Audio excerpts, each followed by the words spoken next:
We're going to take a look at how to add together vectors that are not at nice right angles. So we got a problem set up like this. The first thing I would like you to do is draw the tip-to-tail diagram for the problem, and when you draw this, we need to make sure we have enough space to do the other bits of work we're going to do on it, and so you want your entire diagram to be on the larger side, maybe about half to 2/3 of your page wide, but you also want to make sure it's centered on your page so that there is space around it. So like when I draw it, my diagram is going to fill up most of this space in the middle, but I'll still have some space around the edges to do math. But my diagram will also be big enough that I can add things to it if I need to. So go ahead and pause the video, draw the tip-to-tail diagram, don't solve it yet. Just draw the diagram and then unpause the video to check your work. Okay, so we've got 12 meters to the east, and so we want an arrow pointing due east. And that'll be 12 meters. And then we've got 11 meters at 60 degrees north of east. The most common mistake people make first off is they attach them tail to tail, which we know we can't do. If we're going to add them together, they need to be connected tip to tail. So the tip of my 12 goes on the tail of my 11. My 11 has got to be at 60 degrees north of east. So my 11 meters, 60 degrees north of east. And then my resultant goes from the beginning to the end.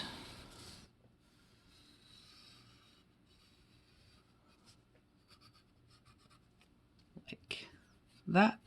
And we're going to measure the reference angle on my resultant from the tail. And so we can measure that to east really easily. And so that'll be what we're looking for. And so we got to find the length of the resultant and the angle, our reference angle. Here's the thing. Some of you might remember from geometry class, things like the law of sines and the law of cosines that could get you an answer on this. We don't want to use those. We want to do this using only right triangle trigonometry, so SOHCAHTOA and the Pythagorean theorem. And the reason for that is the techniques that we'll have to use in order to only use right triangles to solve this problem wind up being useful in future units for other things we need to do. And so we need to make sure we know how to do them and that we're comfortable with them. And so the first thing I'd like you to do is just think about how could you possibly solve this diagram and figure out the length of our resultant here and this angle using only right triangle trigonometry, only SOHCAHTOA and the Pythagorean theorem. Pause the video, unpause when you think you have it. Okay, so what we need to do is add some right triangles to this to make everything easier to work with. And so if I continue this line here, and if I start up the top here and go straight down, those are eventually going to cross and form a right angle, which is now not only forms a right triangle here, but also my resultant and my reference angle are now part of this giant right triangle bounded by the outside. And so we should now be able to use just SOHCAHTOA and the Pythagorean theorem to figure out the length of these lines, figure out the length of this entire side, and solve the problem. Before we do that, though, we want to think about what this actually means. The whole point of physics is to use math to describe the world, and so if we're going to start doing sort of math tricks, there should be some physical significance to them. And so this little dashed line we drew, what that actually physically represents, if this is a person like walking through the woods, they walk 12 meters east, then they walk 11 meters at an angle 60 degrees north of east. On this second part of the trip, this 11 meters, they are moving both to the east and to the north. And what this little line is showing is only how much progress they made to the east. So we could actually put a little arrow on this to show that this is showing how far, when we made this 11-meter walk at an angle, this shows how far they went to the east. Likewise, this line is showing how far they went to the north. We call these components. And you'll notice that the components always form a complete tip-to-tail diagram if we take the total amount we went east and add the total amount we went north, so our components are connected tip-to-tail. They're going to give us the same thing as our original vector, 11 meters at 60 degrees north of east. And also, not only do they form a little tip-to-tail diagram here, but they give us another valid tip-to-tail diagram that actually gets us from the very beginning of our problem to the end. So our original setup, 12 plus 11, we connected it tip-to-tail. That gets us from the beginning to the end. The resultant is always the shortcut from the beginning to the end, and so it's a second path that gets us from the beginning to the end. Well, the components give us a third path that we can use to bypass using the 11. If we go 12 to the east and then follow this east component, because you'll see they're connected tip to tail, and then we turn and take the north component because they're connected tip to tail, we can add those three vectors together and they will also take us from the beginning to the end. And so the components are going to give us another way to think of the problem and also make the math a little bit easier. Components are something that if you're wondering, like, why would we ever care about just like how much progress we make east or how much progress we make to the north, you don't need to draw this. This is just a quick example. One simple example is in a game of football. So if we got our field, the objective is you got to get the ball to the other side. So you got to get it to move 100 yards downfield. And so say our field is set up like this, and we're trying to get to this end zone. Well, if the ball starts here, and someone grabs it and starts running, and they run across the field at an angle like this, they don't get credit for all the yards they ran at an angle. The only thing that matters is how far downfield they went. And so we could sketch in components here, our east component and our north component.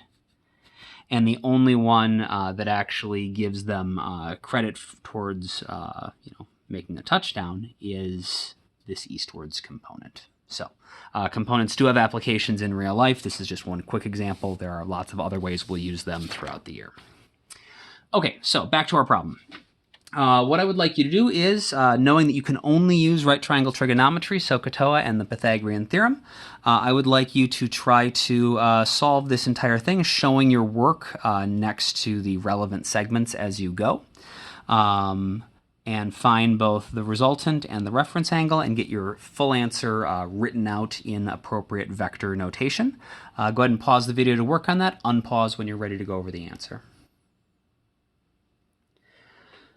Okay, so for our east component, we have an angle here, and we have the hypotenuse, and this is the adjacent side. So if we think about SOHCAHTOA,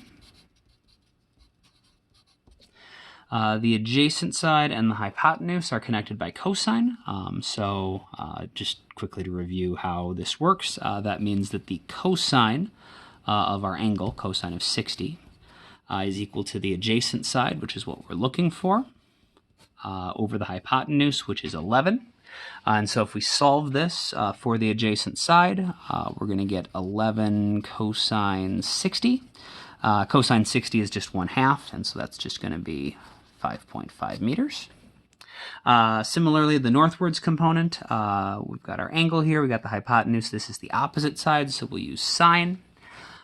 So sine is opposite over hypotenuse. That means that the opposite side is going to be the hypotenuse times the sine of the angle. So that's going to be 11 sine 60, which should come out to be about 9.53 meters.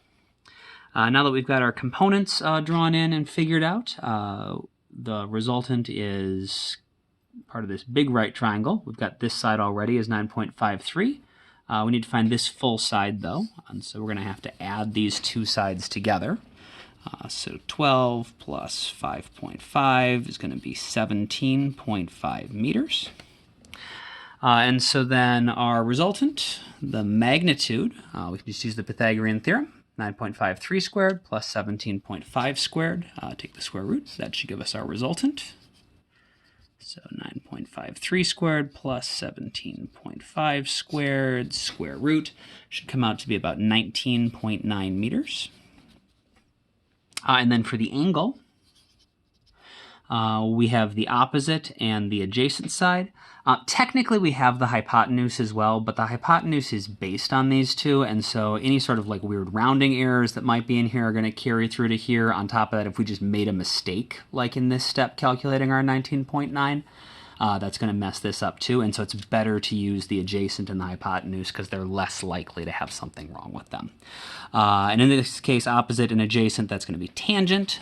So theta is going to be the arctangent of the opposite, 9.53 over 17.5, which comes out to be 28.6 degrees.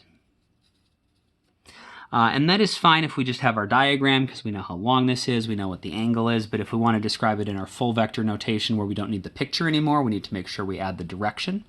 And so that 28.6 degrees is measured from east. It's measured to the north of east. So I can actually just add that in here.